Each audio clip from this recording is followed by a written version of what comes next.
so much. Hello? Hello? Is it working? Now it's working. Thank you so much for that kind introduction and for the shameless plug for next year. If you are still seizing and you're having side effects on your meds, please come to the symposium next year where we talk every year about new developments for all kinds of different epilepsy. Okay. So I've been tasked today to talk about autoimmune encephalitis. This is just a broad overview. I wanted to get a sense of who's in the room, so like who has what, or just maybe if you can raise your hand if you or a loved one has been diagnosed with some sort of autoimmune encephalitis or encephalopathy. Okay, and is that for yourself or for your family? Okay, any other similar type conditions? Okay, pandas, anyone? Okay, all right. I'm sorry? In the post, you haven't figured it out yet. Okay, sure, understood.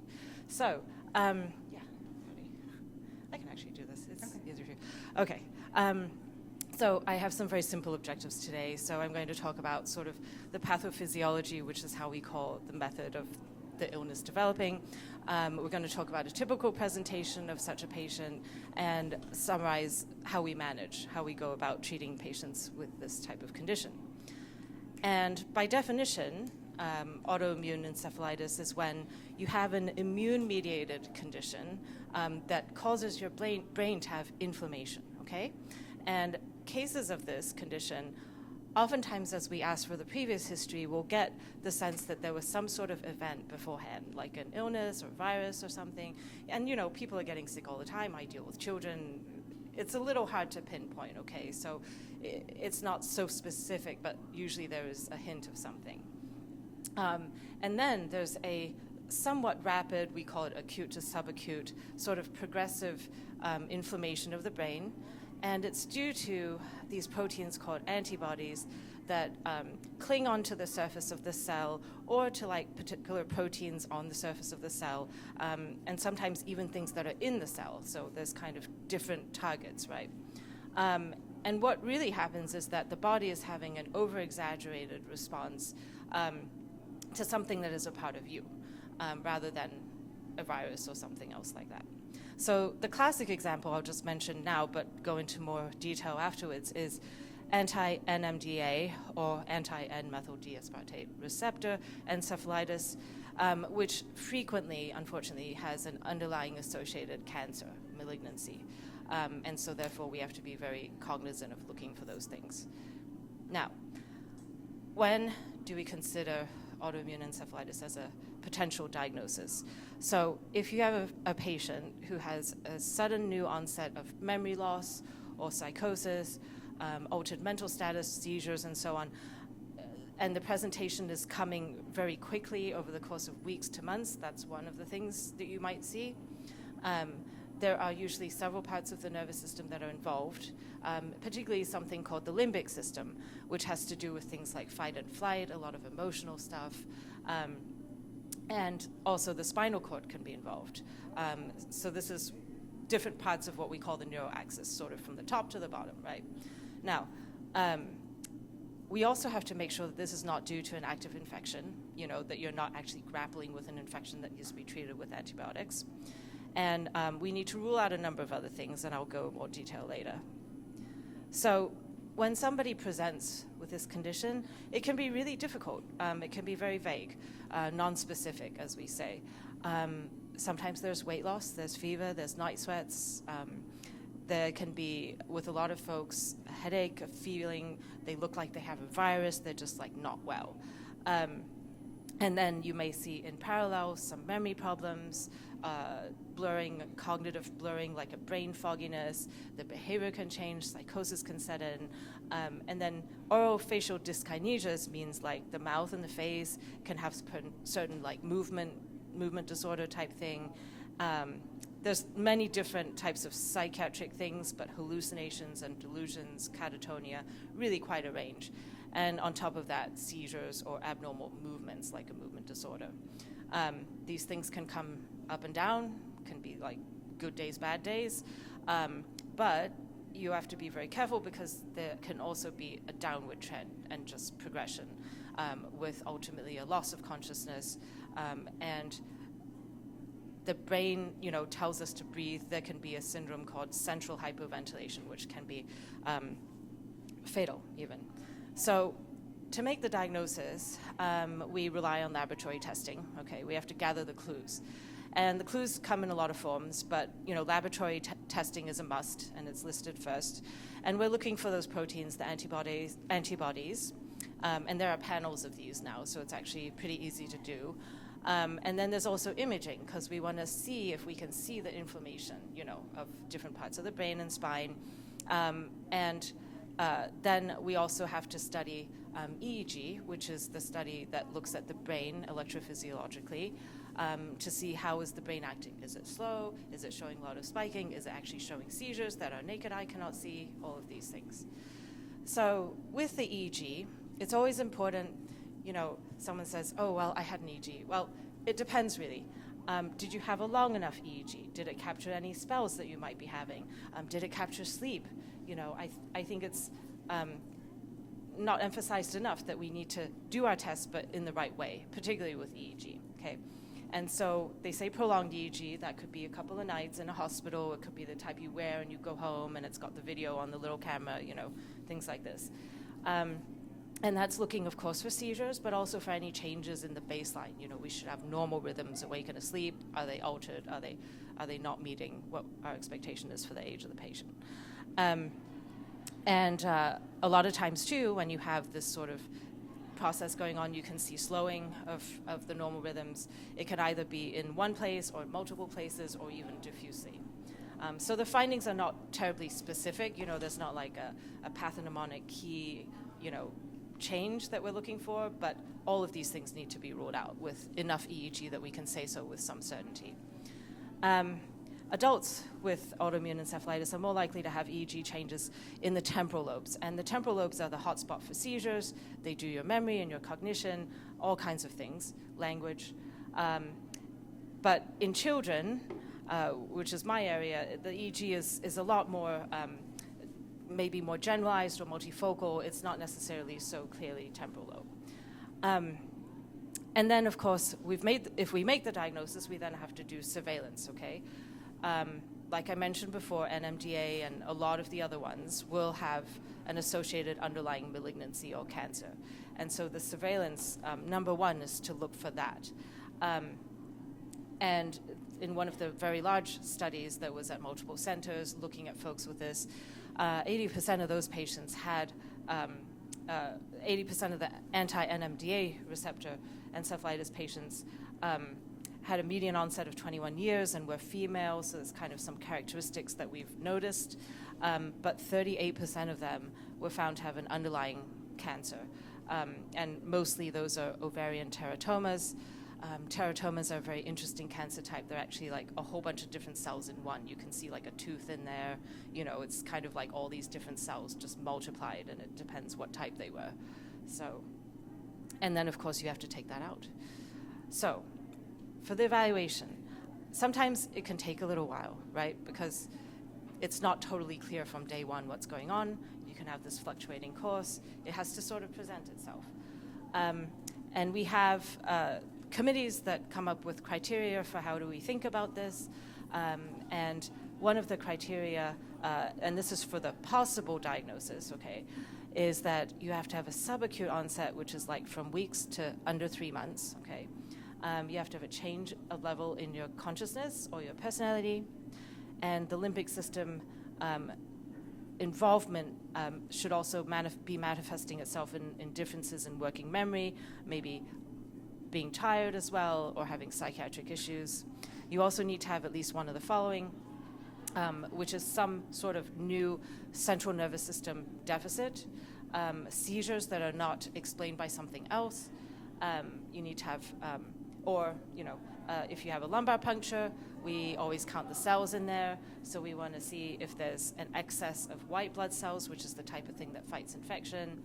And then it also helps if we have an MRI, like I mentioned, which might show findings that suggest this as opposed to something else. We do have to exclude other reasonable causes. I think I have another slide that gets to that, but this one is a little complicated, but I just wanted to have something representative to illustrate the fact that, on the left here, we have the different receptor antibodies, and of course, NMDA is the top of the list, because that's most common and classic, but also commonly seen in older individuals is LG1 and Caspar and GABA receptor types. And it's interesting because there are some slight differences to how they appear, but you notice commonalities of like the limbic system and the emotional instability. And you also see on the column towards the end that they have associated tumors. So your physician should know, oh, you have this type, it's usually seen with XYZ type of cancer. And then on the right, there's just a bit more detail about responses, which we'll talk about more broadly afterwards. This is the second page of the same table, some further receptors that can be seen as well. In children, we do get a lot of anti-MOG, and that one can involve the optic nerves can become inflamed, so that's like a very key thing on your MRI, seizures and overall encephalitis, which usually has a pretty good response but may relapse. Now, I was talking about ruling out other causes. So we do have to rule out that there's not a frank infection, that you're not actually suffering from something that needs to be treated acutely with antibiotics. It's a very different thing. And sepsis just means that your whole body is infected, and that can also lead to fogginess of thinking and so on. Metabolic causes, like if you have derangements of your sugar or any other number of molecules that provide energy, can also make us a little foggy. There's toxins, there's strokes, cancers of the brain, the thing Creutzfeldt-Jakob, which we used to call mad cow, which is like prion disease. There's lots of things, as you can see, that can cause you to look a little different in the ways that are similar to autoimmune encephalitis. So we have to make sure those things are not present. And, the EEG and the spinal fluids and the blood works, those should help to sort of rule out these things. But that's why it's all important, too. It's just narrowing down. Now, when we do the imaging, it should be an MRI. So MRI as opposed to CT. So MRI looks at the soft tissues of the brain. So it's going to really differentiate your structures. It's also good at looking at inflammation. You can also do things like use contrast and see the vessels. And then in the MRI, we might often see in adults temporal lobe changes, which is the limbic involvement that we talked about. Or it can be multifocal in different areas of the white or the gray. It's hard to predict. And there can also be demyelination, which is when your nerves are like electrical cords. They have insulation, right? So that's myelin. And myelin can become either broken down because of inflammation. You can see these sort of things as well. So this is a small table, but it shows in a little abbreviated way the other things that we need to make sure are not happening, that are treated differently, that have other very specific treatments, right? So there's a whole host of infectious things, from herpes to West Nile to HIV and mycoplasma and so on. There's vascular things where you can have an inflammation of your blood vessels that might look like an AIE kind of picture. Metabolic, we mentioned neurodegenerative, and other cancers, particularly that happen in the brain itself, right? Psychiatric disease can also be, maybe that's what it is as well. That also has to be ruled out as a primary cause for what you're seeing. So, nobody wants to get a spinal tap, but it is necessary oftentimes.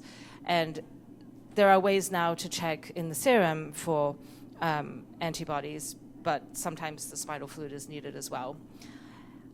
But what do we do exactly with those numbers is, you might think, oh my gosh, my number is higher, I'm worse, my number is lower, I'm not as bad. It doesn't necessarily correlate, so it's not so, and from patient to patient, we don't have specific numbers for that. So that's a bit controversial and probably like oversimplifying the picture. But really we have to look at the clinical picture. How does the patient look? And how are all the symptoms going to really get the evaluation of the patient. And then having a good and early treatment and a positive treatment response, these things are all desired, right, for a good long-term recovery. Cancer, of course, is our elephant in the room, and it's really important to look for this shortly after diagnosis if you can, because as we showed a couple of pages ago, depending on what antibody you have, you be at more risk for some of those particular cancers. So how do we look for these things? It's usually CT scans, looking at your abdomen, your chest, and pelvis. We're looking for lung things, abdominal things, urogenital things. I mentioned the ovarian teratoma for NMDA receptor encephalitis, but there's many other tumors that can be involved as well. And for women, the gynecological, for men, the testicular, these are all important as well.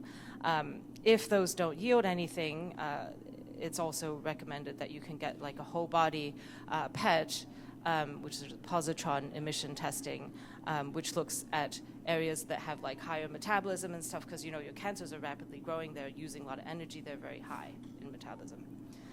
So this is small and complicated, don't get too worried about it, but again, just the first two columns, you can see all these anti-XYZ antibodies and their associated tumors, and a little bit of what they look like clinically. So the citations are all here. These are all things you can pick up online.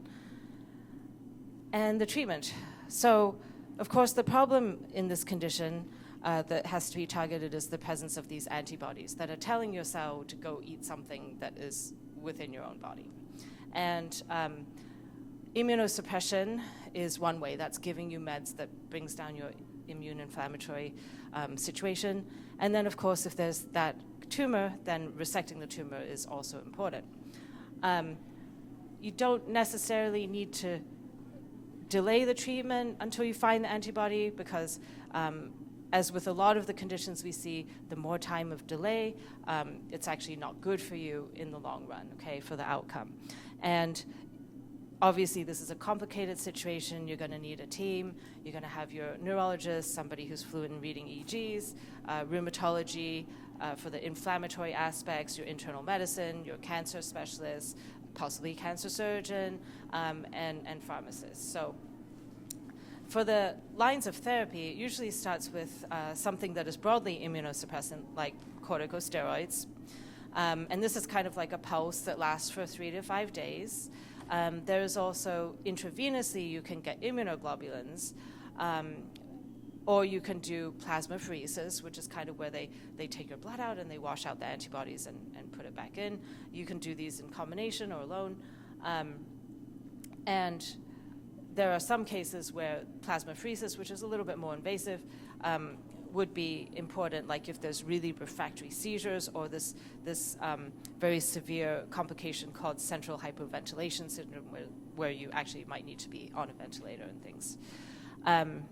The second line is if you don't succeed with the first ones.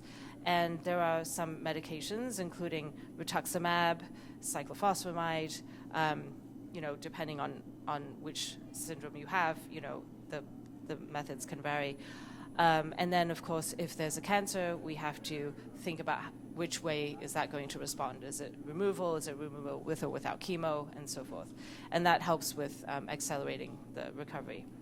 So, sorry, this is a busy slide, but the prognosis.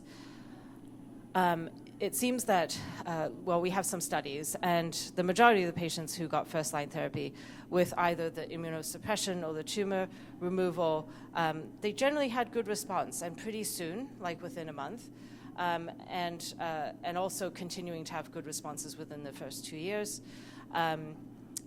And the predictors of good outcome are early treatment, as it is with almost everything. So I know it's hard because, we're afraid, we don't want to have this diagnosis, the medications, la, la, la. Sometimes we forget that the disease itself is the thing to be afraid of, right? And if we let it go for too long, that's the thing that might do us in. So always seeking care early, seeking treatment early is very important. And of course, hopefully if we do that, then maybe we don't need to be in the ICU, and that's another thing that makes it harder to recover. And of course, after we do all of the immunosuppression or resections and so on, then we have to be very careful watching about relapse, because it can be like this. And we do need imaging every 4 to 6 months. At least 4 years is the recommendation. And strange, if you think about it, I mentioned before that you can have antibodies that go to surface proteins or things inside the cell. It turns out that the cases that have cell surface antibodies, they tend to do better. Now, we always have to talk about complications a little bit.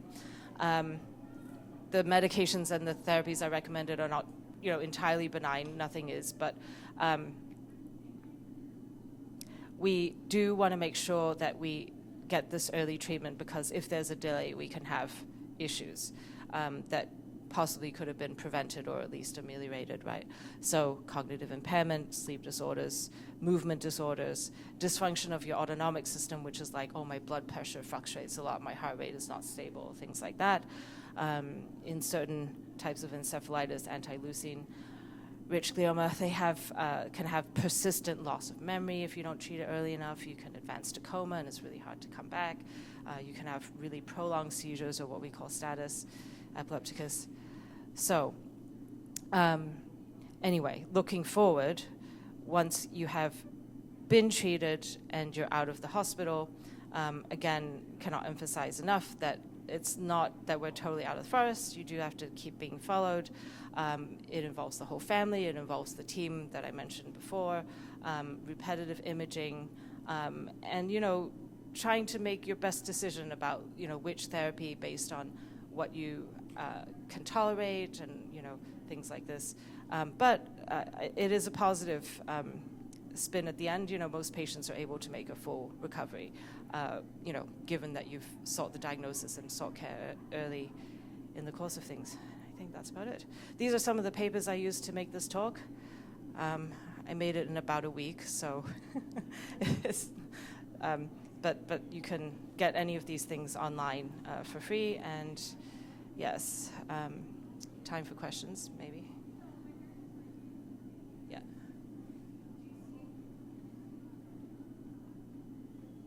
Thank you. Do you ever see mast cell disease be an antecedent for autoimmune epilepsy? Okay, this is a loaded question. So mast cell disease is it's tricky. You've probably seen people who are not sure that it exists yet, correct? And so mast cells are the things that release histamine in our body. They produce a type of inflammation. This is very different than what I aim to talk to you about today. I had 30 minutes, so what can you do, right? But what I went to talk to you today was a very not really, but sort of well understood entity where you've got like your body making antibodies towards a very specific X, and that is causing all of these symptoms around your neuroaxis, right? Mast cell disease is in a different category. So it falls a little bit outside the realm of what I spoke about today, but the idea being that you've got a lot of histaminergic overreaction. This can be localized to a particular organ, or it can be more diffuse, but can also result in a lot of, anytime you have a lot of inflammation, who has allergies and gets tired, same thing. So I haven't seen a high burden of people have epilepsy related to mast cell. And the difficulty with mast cell is that, okay, it's histaminergic release. We don't know the causative exact pathway. So I tried to be very concrete with the examples today. They're all very, well understood, and the number is growing, but it's what we know now, of receptors and antibodies to them. So did that answer your question, or do you want to? I will let everyone go, and then I'll go home. Okay, yeah. Is fires always autoimmune? This audience is amazing. It's time. Okay, let me talk to you offline. Yeah. Okay.